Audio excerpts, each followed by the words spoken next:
Missa Afro-Brasiliera has been in my library, my choral library now for a long, long time.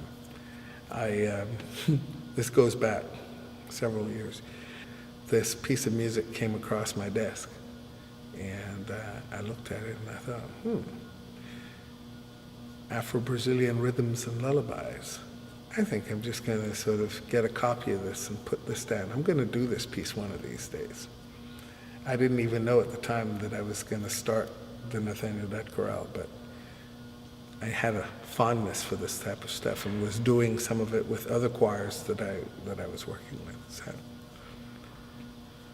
it's taken a while, but it's finally here. Very much like the Cuban music.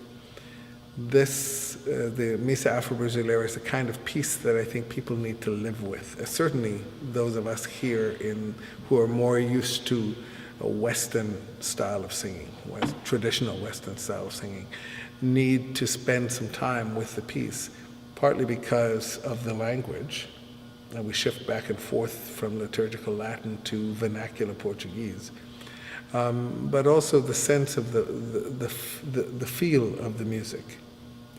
And people from that part of the world, very similarly, folks in Cuba, this type of singing, this type of movement, this fluidity of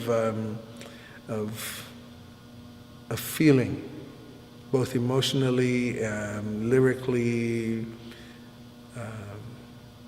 is something that they grow up with. It's something that they just do as a matter of course. They sing all the time, and they move when they sing. They don't, we here in North America are used to sort of doing a very studied, very much more rigid form of music making. And so it's kind of fun to approach these pieces. They make me smile, they make me cry, they tickle my fancy.